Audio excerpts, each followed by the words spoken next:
नमस्कार प्यारे विद्यार्थियों, आप सभी का एक बार फिर से स्वागत है जेके आईटी मंत्रा के ऑफिशियल यूट्यूब चैनल में। डीआरडीओ एग्ज़ाम आपके कंप्लीट हो चुका है। अब उसमें आपको फोकस नहीं करना चाहिए और मैं यही कहूँगा, अब नई वैकेंसी आने वाली है, जैसे आरवीएनएल में आने वाली है, एएलपी टेक्नीशियन की रेलवे में आने वाली है, साथ ही इसरो, डीएमआरसी इस बार वैकेंसीज कर सकते हैं।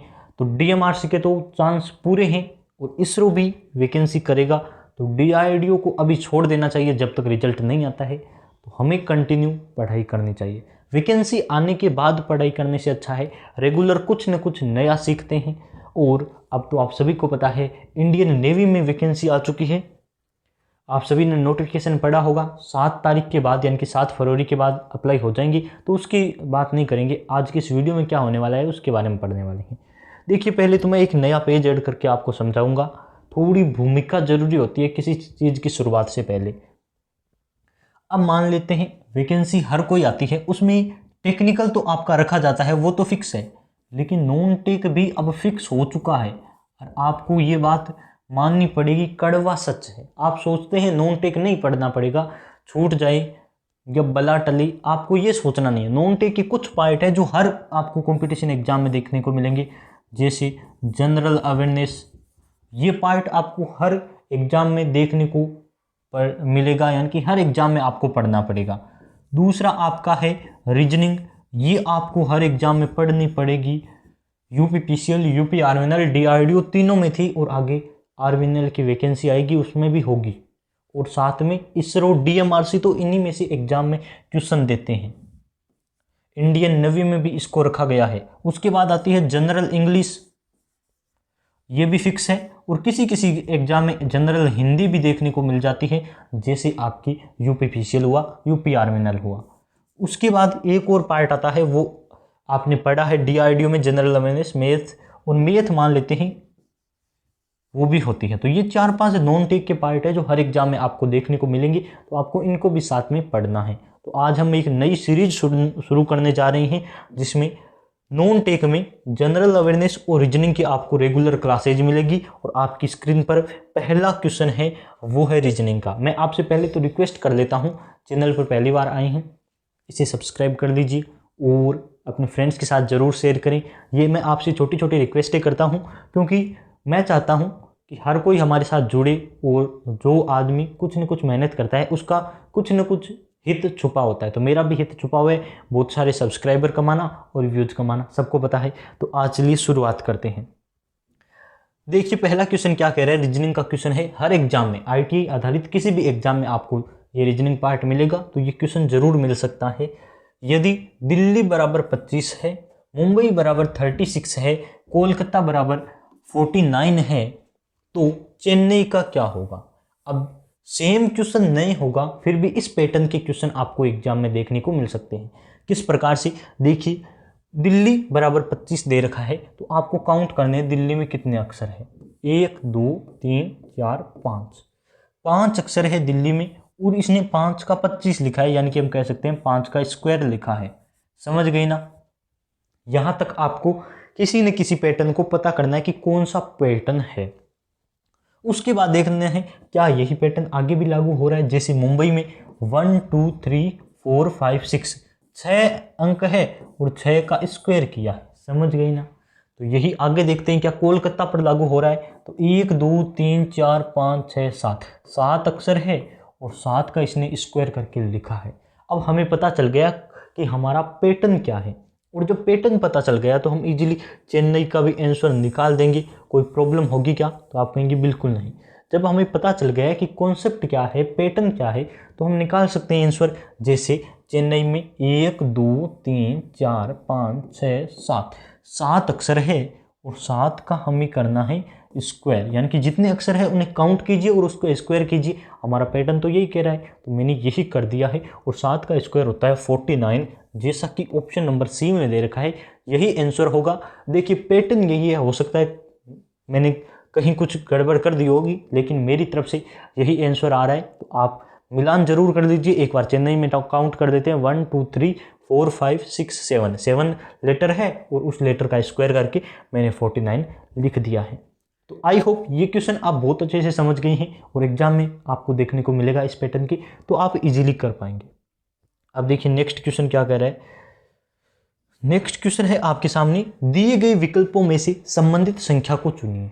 कर देंगे ना, संबंधित संख्या क्या है, डी को इसने लिखा है 10, तो एच आई को कैसे लिखेंगे। अब इस प्रकार की क्वेश्चन के मैं आपको दो तरीके बताने वाला हूं। कौन कौन से, देखिए एक तो समानुपात का मतलब होता है, दो मतलब होते हैं, एक तो फॉर्मूला लगता है डायरेक्ट, और एक फॉर्मूला केवल मैथ के क्वेश्चन में काम आता है, और यहाँ आपको दूसरे वाला तरीका यूज करना होता है। जैसे डी लिखा है ना इसने, तो देखिए डी का 10 कैसे बना, उसी प्रकार से हम एच आई का ये कर देंगे। एक तो ये तरीका होता है, एक होता है फॉर्मूला कि बाहर बाहर वाली संख्याओं को गुणा कीजिए बराबर अंदर अंदर वालों की। जैसे कि इसने लिख रखा है, मान लेते हैं इसने लिखा होता 5:7 समानुपात x, उसके बाद अनुपात कुछ भी लिख देते हैं, जैसे कि यहां लिख देता हूं मैं एक बार 6।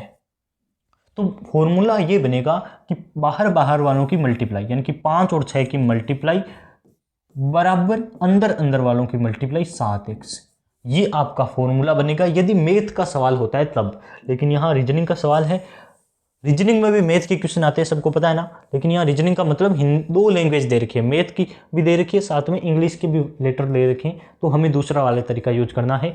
डी का जैसे 10 बना है वैसे ही एच आई का हम बना देंगे कुछ न कुछ जरूर। डी कौन से नंबर पर आता है, तो आप कहेंगे 4 नंबर पर, और ई आता है आपकी 5 नंबर पर। दोनों को ऐड करते हैं, मान लेते हैं, तो दोनों को ऐड करने से क्या बनेगा, तो आप कहेंगे 9 बनेगा, और 9 में हमें बनाना है 10, तो 9 में मान लेते हैं एक ऐड कर दिया यानी कि 10। तो हम कह सकते हैं ये तरीका हमारा आंसर लाने का हो सकता है। लेकिन आगे देखते हैं क्या है, जब हमने कुछ ना कुछ तरीका लगाया है तो हमारा तरीका आगे भी तो काम करना चाहिए ना।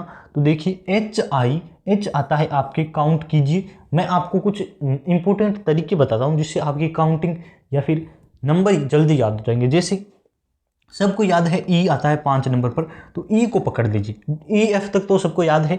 एफ आता है 6 नंबर पर, उसके बाद जी 7 पर, एच 8 पर आता है, ये लो एच का लिख दिया 8। उसी प्रकार से टी 20 नंबर पर आता है, ओ 15 नंबर पर आता है, तो कुछ इंपोर्टेंट बीच वाले आप याद कर लिया करो, ये इतने नंबर पर आता है। फिर उससे आगे वाला एक कम आगे, एक समझ गए ना मेरी बात, वही। और आई कितने नंबर पर आता है, मेरा नाम है जे से शुरू होता है, मेरा जे आता है 11 नंबर 10 नंबर पर, तो आई आएगा आपके 9 नंबर पर, इतना याद कर लीजिए, है ना। और ये देखिए दोनों को मान लेते हैं, जैसा कि यहाँ हमने किया, दोनों को ऐड किया, वैसे यहाँ हम ऐड करेंगे तो क्या बनेगा, तो आप कहेंगे 17 बनेगा। 9 और 8 कितने होते हैं, 17।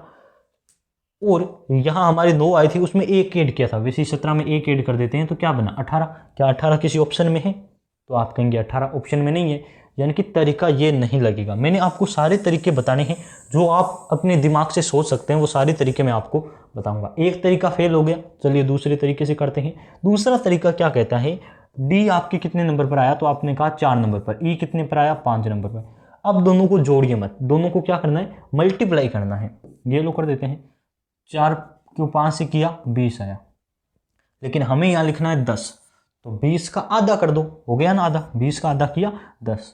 तो हमें वही करना है, ये कौन से नंबर पर आए वो लिखना है, फिर मल्टीप्लाई करनी है, फिर उनका आधा करना है। कर देते हैं, एच आता है 8 नंबर पर, आई आता है 9 नंबर पर, दोनों को मल्टीप्लाई कर दो।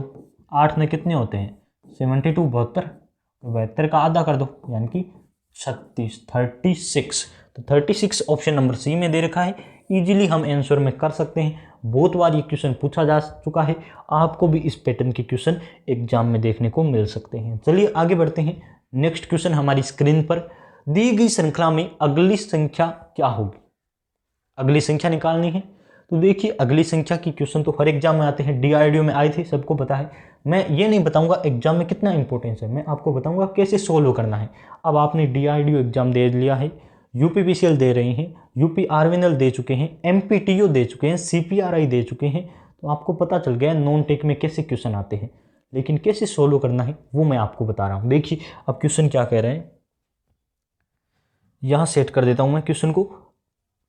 13 का जैसे 35 हुआ, फिर आपके 57 हुआ, फिर आपके 79 हुआ, फिर 911 हुआ। अब देखिए एक संख्या कहीं से मान लेते हैं, यहाँ 13 छोड़ो, मान लेते 5 से शुरू होती है, लेकिन 5 से फिर आपकी 15 होती है, 25 होती है, यानी कि कुछ जुड़ता है, तब तो मान लेते हैं एक लिमिट तक बढ़ पाएगी। लेकिन यहाँ अनलिमिटेड हो रही है। देखिए 13 से 35 और 911 तक पहुँच गई, यानी कि ये संख्या जुड़ नहीं रही है, ये मल्टीप्लाई हो रही है। इतना तो आपको दिमाग में सोचना है। अब सोच लिया ना, तो उसके बाद देखिए 13 का फिर 35 कैसे हो सकता है, मल्टीप्लाई हो रहा है, 13 का 35 कैसे हो सकता है। तो आप कहेंगे 13 3 39 होते हैं, लेकिन यहाँ 35 दे रखा है। चलो मान लेते हैं कि 4 कम है, फिर हम कहते हैं कि 35 का 4 गुना 140 के अराउंड पहुंच जाएगा, लेकिन यहाँ तो 57 दे रखा है, यानी कि ये तरीका है नहीं। अब चलिए मैं दूसरा तरीका ही बता देता हूँ किस प्रकार से ये क्वेश्चन हुआ है। हम 13 नहीं मानेंगे, क्या मानना है, दो संख्याएं हैं, दोनों को अलग अलग, ये 13 है ना, तो 13 की दोनों को अलग अलग मान लीजिए, एक को पहले 3 को एक, तो हम पहली संख्या को लेते हैं एक का हुआ है 3, 3 का हुआ है 5, 5 का हुआ है 7, 7 का हुआ है 9, तो 9 का क्या होना चाहिए, सब कर देंगे ना, 9 का होना चाहिए 11, यानी कि विषम संख्या के रूप में बढ़ रही है, ऐसा मान लीजिए। फिर चलिए 3 का हुआ है 5, 5 का 7, 7 का 9, 9 का 11, और 11 का क्या होना चाहिए, तो आप कहेंगे 13। तो आंसर ये हो सकता है 11 13। किसी ऑप्शन में है क्या, तो आप कहेंगे हाँ ऑप्शन नंबर सी इसी से भरा हुआ है, तो आंसर कर देंगे। बस ये नॉर्मल क्वेश्चन है, एग्जाम में एक बार पूछा गया था और मैंने वहाँ से क्वेश्चन लिया है, तो आप इसे जरूर प्रैक्टिस करें। एग्जाम में नॉर्मल है, कोई लंबा चौड़ा क्वेश्चन नहीं है, जोड़ घटाव गुणा बाकी जरूरत ही नहीं पड़ी, बस एक बार क्वेश्चन देखा, यदि ऑप्शन में नहीं मिलता तो कोई और तरीके से कर दे। मैंने जैसा कि आपको पहले भी बताया है, रीजनिंग में एक क्वेश्चन को करने के बहुत सारे तरीके होते हैं, हमें अलग अलग यूज करने होते हैं आंसर लाने के लिए। चलिए आगे बढ़ते हैं नए क्वेश्चन की तरफ। चलिए बीच में आपके आया है छोटा सा, तो देखिए वीके नॉलेज इलेक्ट्रिकल एप्लीकेशन का लिंक दे रखा है मैंने डिस्क्रिप्शन में, जाइए उसे डाउनलोड कीजिए। वहां आपको फ्री प्रैक्टिस टेस्ट मिलता है, हर मंडे को टेस्ट सीरीज मिलती है, किसी भी एग्जाम की आप तैयारी कर रहे हैं उसकी टेस्ट सीरीज से प्रैक्टिस कीजिए। और वीडियो क्लासेज है, पेड कोर्स है, ई नोट्स पीडीएफ है, आप डाउनलोड कर सकते हैं, पढ़ सकते हैं अपने अकॉर्डिंग। और साथ में आपसे रिक्वेस्ट करूंगा, यदि आपके नॉन टेक में इंग्लिश का पार्ट कमज़ोर है तो डाउनलोड कीजिए ऐप को, और जनरल इंग्लिश का कोर्स नाम मात्र के शुल्क में आपके लिए है, ज़रूर उसे ज्वाइन कर लीजिए आज ही। आपका किसी भी प्रकार का एग्जाम हो, DRDO, DMRC, इसरो, UPPCL, जो भी एग्जाम है आप उसकी तैयारी कर रहे हैं तो मोस्ट सुटेबल है, आप उसे डाउन। अगला क्वेश्चन आपकी स्क्रीन पर है, दिखाई दे रहा होगा शायद। अब देखिए क्वेश्चन क्या कह रहे हैं, निम्नलिखित श्रृंखला में से अगले पद की पहचान करें। तो ये क्वेश्चन भी आता है, ITA में इजी लेवल के क्वेश्चन आते हैं, नॉन टेक का हार्ड लेवल नहीं आता। जो SSC, रेलवे ये वाले एग्जाम लेते हैं इतना हार्ड नहीं आता, नॉर्मल क्वेश्चन आते हैं जो 10th स्टैंडर्ड के होते हैं, तो आप सभी कर सकते हैं यदि थोड़ा सा दिमाग लगाया जाए। देखिए क्वेश्चन क्या कह रहे हैं, जैसे 4 का 9 हो गया, फिर 25 है, फिर 49 है, यानी कि 49 है, तो अगली संख्या क्या होगी, आपको यही पहचान करनी है। ये और ऐसा क्वेश्चन तो आना जरूरी है, यदि रीजनिंग में आप शुरुआत करते हैं तो ये क्वेश्चन मिलते हैं आपको, तो पढ़ने भी जरूरी है। अब देखिए आप कह सकते हैं 4 किसका स्क्वायर है, 2 का स्क्वायर है, फिर आपके आया है 3 का स्क्वायर, फिर आपके आया है 5 का स्क्वायर, और फिर आपके आया है 7 का स्क्वायर, तो अगली संख्या का कौन सा स्क्वायर आना चाहिए, यहाँ कन्फ्यूजन हो रही है। कुछ तो है वो इतना देखते ही करेंगे कि 8 का स्क्वायर आना चाहिए, और एग्जामिनर आपसे भी तेज है, उसने 8 के स्क्वायर का ऑप्शन भी दे रखा है। क्यों, वो चाहता है कि आप गलत करें। नॉर्मल सा बच्चा दिमाग में देखेगा, एग्जाम में टाइम भी कम होता है, वैसे भी प्रेशर होता है, इजीली वो कहेगा 7 का स्क्वायर है, 5 का 7 का कर देते हैं, चलिए 8 का स्क्वायर नहीं करना है। अब देखिए क्यों नहीं करना है, क्योंकि 2 का स्क्वायर दे दिया, 3 का दे दिया, लेकिन 4 का स्क्वायर नहीं दिया, यानी कि लाइन वाइज स्क्वायर नहीं चल रहे हैं। 5 का दे दिया, 6 का नहीं दिया, 7 का दे दिया तो 8 का नहीं देगा, 9 का भी नहीं देगा। क्यों, अब मैं आपको वो क्यों का आंसर बता दूं, क्यों नहीं देगा, क्योंकि ये है आपकी, हम कह देते हैं विषम संख्याओं का योग चल रहा है, तो विषम संख्या कहाँ से शुरू होती है, तो आप कहेंगे 1 3 5 7 9, ये विषम संख्याएं हैं, लेकिन यहाँ 2 का भी स्क्वायर दे रखा है, यानी कि ये अभाज्य संख्याएं हैं। और अभाज्य संख्याएं कौन सी होती हैं, अभाज्य संख्या वे होती है जो सिर्फ एक व खुद का गुणक होती है या स्वयं का गुणक होती है, वे संख्याएं जो केवल एक के और खुद के पहाड़ी में आती हैं और किसी के और में टेबल में नहीं आती, वे आपकी अभाज्य संख्याएं होती है। अब देखिए, दो केवल अपने पहाड़े में आता है, एक के पहाड़े में तो सब आते हैं, लेकिन दो खुद के पहाड़े में आता है। तीन, ये मैं कह रहा हूँ, ये 2 है, ये 3 है, ये 5 है, ये 7 है, ये तो इनका स्क्वायर दे रखा है। तो 2 3 5 7। अब देखिए 9 तो 3 के पहाड़े में आता है, इसलिए नहीं लेना है। उसके बाद 11 आएगा, 7 के बाद 8 नहीं आएगा क्योंकि 8 सबका गुणक है, 2 का है, 4 का है, तो नहीं आएगा। तो 7 के बाद 9 3 के पहाड़े में आता है, इसलिए वो भी अभाज्य संख्या ही नहीं है। 7 के बाद अगली अभाज्य संख्या है वो 11, और यहाँ सीरीज में हमें 11 का स्क्वायर करना है। तो 11 का स्क्वायर 2 1, आपको देखना है 1 2 1 होता है, 121 होता है। तो ऑप्शन नंबर बी। अब देखिए, स्क्वायर निकालने का भी एक तरीका बता दूं मैं आपको। जब आई है तो मैथ की बात भी हो जानी चाहिए, क्लासेज अब ऐसे कंटिन्यू चलेगी। देख लीजिए, स्क्वायर निकालने के 2-3 तरीके हैं। एक तो आप 11 का निकाल रहे हैं तो 11 से 11 की मल्टीप्लाई कर दीजिए और आप निकाल लेंगे कि 1 2 1, कैसे भी करके आप निकाल लेंगे, वो तरीका अलग है। अब मैं आपको 1 का स्क्वायर निकालने का शॉर्ट फॉर्म बता देता हूँ ताकि आप एग्जाम में कर पाएँ। संख्या है ये इकाई दहाई। तो आपको क्या करना है, 3 ओब्लिक बनानी है। ये वैदिक गणित का फॉर्मूला होता है जो छोटी क्लासेज में आपको सिखाया जाता है। इकाई अंक को स्क्वायर करना है यहाँ, तो 1 का स्क्वायर करेंगे 1। फिर इधर आपको यानी कि तीसरे ओब्लिक के इधर दहाई अंक, ये भी दहाई है, ये भी दहाई है, तो दहाई अंक का स्क्वायर करना है, तो कर दिया 1।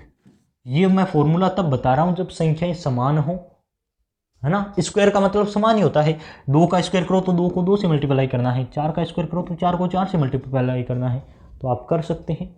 स्क्वायर में इकाई अंक का स्क्वायर इधर लिखना है, दहाई अंक का स्क्वायर इधर लिखना है, लिख दिया। अब देखिए, इन दोनों संख्याओं को पकड़ लीजिए। स्क्वायर किसका कर रहे हैं, हम 11 का कर रहे हैं, तो आपस में मल्टीप्लाई कीजिए, 1 × 1 कीजिए। ये लो 1 × 1 कर दिया, तो क्या बनेगा 1। अब इस 1 को 2 से मल्टीप्लाई करना है, ये लो 2। तो आपको अब संख्या सेम लिखनी है, 1 2 1, ये बन गया। अब 11 में सारी संख्याएं कॉमन है, तो समझ नहीं आया होगा, मैं एक और संख्या लेकर बताता हूँ, वो है आपकी 22। 22 का स्क्वायर करना है तो 3 लाइनें बना लीजिए, 3 ओब्लिक जिसे बोलते हैं। इधर इकाई अंक, इसका करना है हमें स्क्वायर। इकाई अंक पहला होता है, इसका स्क्वायर इधर लिख दीजिए, तो 2 का स्क्वायर होगा 4। दहाई अंक भी 2 है, 2 का स्क्वायर इधर लिखेंगे 4। अब देखिए, आपस में इनको मल्टीप्लाई कीजिए, 2 × 2 क्या होगा, तो आप कहेंगे 4। अब 4 को 1 2 और से मल्टीप्लाई करना है, जैसा कि हमने वहाँ किया, तो बनेगा 8। अब इन सारों को एक जैसा लिख दीजिए, 4 8 4। पहले इसको लिखा, फिर इसको, फिर इसको, तो ये आपके 22 का स्क्वायर हो गया। कर लेंगे। ये छोटा सा एक्स्ट्रा मैंने आपको बताया ताकि आप किसी भी एग्जाम में जाए तो स्क्वायर ऐसे कर लें। अब देखिए, यदि किसी कूट में XYZ को ABC के रूप में लिखा है तो ABC को कैसे लिखेंगे, तो आप कर सकते हैं इस क्वेश्चन को भी। कैसे, 2 तरीके हैं। एक तो है कि हम ABC को XYZ को जब ABC लिख रहे हैं तो ABC को भी XYZ लिख सकते हैं, कोई बड़ी बात नहीं है, बात तो सेम है। राम को बेटा कहो या फिर बेटे को राम कहो, यानी कि कोई फादर है, अपने बेटे को राम भी कह सकता है, उसका नाम है, और बेटा भी कह सकता है, कोई बड़ी बात नहीं है। तो ये आपको ध्यान रखना है। लेकिन पहले आपको देखना है कि कोई और आंसर या ऑप्शन तो नहीं मिल रहा है, जैसा कि इस क्वेश्चन में हो रहा है। यदि वो ऑप्शन नहीं है तो आप XYZ कर सकते हैं। चलिए मैं ये डिटेल से बताता हूँ। देखिए, ABC को क्या लिखा जा सकता है, तो पहले आपको करना है X Y और Z को लिखा क्या है, ABC। X को लिखा है A, Y को लिखा है B और Z को लिखा है C। इतना तो आप समझ रहे हैं ना, हाँ समझ रहे हैं। तो देखिए, X के क्या आता है, Y और Z आता है। X के बाद Y और Z को ये लिखा, X हम ABCD लिखते हैं A से Z तक, और फिर मान लेते हैं ABC एक साथ लगातार 4-5 बार ABCD लिखी हुई है, तो X के बाद Y Z को छोड़ते ही A आ जाता है। तो मान लिया हाँ A आ गया। फिर Y के ये 2 अक्षर छोड़ दिए, कलर चेंज करूं क्या, Y के बाद ये 2 अक्षर छोड़ दिए तो क्या बना, B बन गया। और Z के बाद ये 2 अक्षर छोड़ दिए तो C बना, यानी कि हर अक्षर के बाद 2 छोड़ रहा है और ये हमें बना रहा है। यानी कि XYZ को ABC बनाने के लिए प्रत्येक के बाद 2 लेटर छोड़ने होते हैं। उसी प्रकार से ABC हमें बनाना है ना, ABC बनाते हैं, ABCDEF इतना लिख लीजिए। लिख लिया, ए को हम क्या लिखेंगे, बी सी दो छोड़ दीजिए, ए को लिखेंगे डी, ये लो डी लिख दिया, दो छोड़ रहे हैं। अब हमें लिखना है बी, ए बी सी को लिखना है, ए लिख दिया, बी को लिखना है, बी को लिखना है ना, तो उसके बाद दो छोड़ दीजिए, ये लो सी डी छोड़ दिया, बी को लिख देंगे ई, और अब सी को लिखना है तो ये दो छोड़ दीजिए, एफ लिख देंगे। तो हम लिखेंगे ए बी सी को डी ई एफ, जैसा कि इस ऑप्शन में दे रखा है। अब ये आपका आंसर हो गया। लेकिन अब मैं आपको बता दूं, यदि ये ऑप्शन नहीं होता ना तो हम ए बी सी को एक्स वाई जेड भी लिख सकते हैं।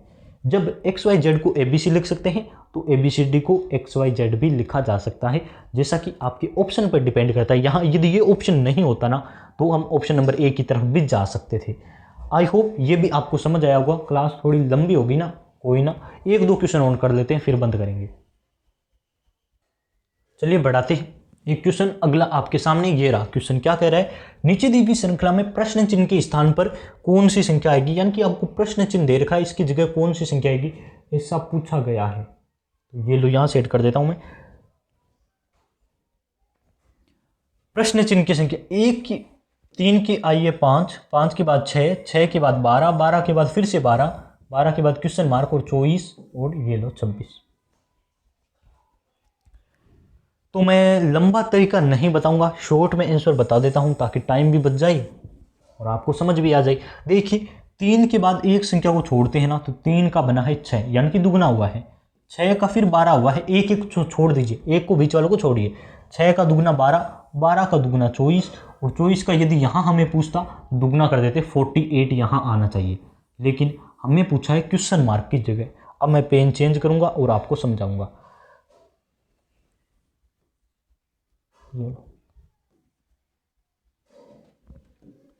यहां देखिए अब अगली संख्या जिसे हमें छोड़ी है, तो देखिए 5 के बाद कितने ऐड करें कि 12 हो जाए, तो आप कहेंगे 5 के बाद 7 ऐड कर दो। 7 के बाद फिर कितने ऐड करें कि, यानी कि 12 के बाद कितने ऐड करें, तो हम कहेंगे 12 के बाद 7 और ऐड करो, क्योंकि हमारी तो सीरीज 7 से चल रही है। 5 में 7 ऐड करें 12 हुए, 12 में 7 ऐड करेंगे तो हमें होना चाहिए 19। लेकिन ये 19 क्या पता हमारा आंसर है या नहीं, तो हमें आगे वाली संख्या भी देखनी है कि क्या यदि हम 19 में 7 ऐड करते हैं तो 26 आता है। तो आप कहेंगे हाँ 19 में 7 ऐड करने से 26 आता है, तो ये हमारा यहाँ क्वेश्चन मार्क की जगह आएगा ऑप्शन नंबर ए 19। देखिए 5 के बाद 7 12, ये आप फिर से समझ लीजिए, टाइम कम है मेरे पास तो आप समझ रहे होंगे कितनी मुश्किल से क्वेश्चन करवा रहा हूँ। अब एक दो क्वेश्चन और ले लेते हैं। वैसे तो मैंने 25 क्वेश्चन लिए थे लेकिन हो नहीं पाएंगे, ये वाला क्वेश्चन करवा देता हूँ। चलिए देखिए नया क्वेश्चन आपके लिए।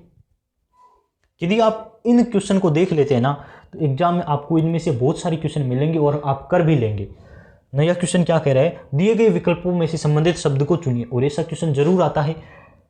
चांद जिस प्रकार से उपग्रह से संबंधित है उसी प्रकार से पृथ्वी किससे संबंधित है, तो आप कह सकते हैं चांद उपग्रह है तो पृथ्वी क्या है, तो आप कहेंगे ग्रह है। ऑप्शन के अकॉर्डिंग ऑप्शन नंबर बी ही आंसर बनेगा। पृथ्वी क्या है, एक प्रकार का ग्रह है। लेकिन कई बार वो ऐसा लिखता है कि अलग तरह से लिखता है, जैसे चांद उपग्रह है तो कोई मंगल का और उपग्रह दे देता है कि मंगल से, जैसे चांद किससे संबंधित है वो कहेगा पृथ्वी से, जैसे चांद पृथ्वी है उसी प्रकार से किसी ग्रह का नाम देगा, यानी कि चंद्रमा का उपग्रह मुझे अभी याद नहीं आ रहा है कौन सा है, लेकिन आप समझ सकते हैं उसका नाम देगा और कहेगा वो किससे संबंधित है, तो वो मंगल का उपग्रह। यानी कि मैं कहना चाह रहा हूं जैसे चांद का उपग्रह कौन सा है, सॉरी पृथ्वी का उपग्रह कौन सा है, तो वो आप कहेंगे चांद। उसी प्रकार से मंगल का भी एक उपग्रह है और मुझे अभी नाम याद नहीं आ रहा है, तो वो उपग्रह का भी क्वेश्चन आ सकता है। आपको इनकी प्रैक्टिस करनी है। तो बहुत बहुत धन्यवाद आप सभी का यहाँ तक जुड़ने के लिए, मेरी इस क्लास को देखने के लिए और ये क्वेश्चन सीखने के लिए। रेगुलर क्लासेज रहेगी, चैनल को सब्सक्राइब कर लीजिए, वीडियो को लाइक जरूर करें और अपने फ्रेंड ग्रुप में जरूर शेयर करें। ISRO, DRDO, UPPCL TG2, UPRVNL TG2, DMRC, JMRC सभी प्रतियोगी परीक्षाओं के लिए नॉन टेक की ये सीरीज कंटिन्यू रहेगी।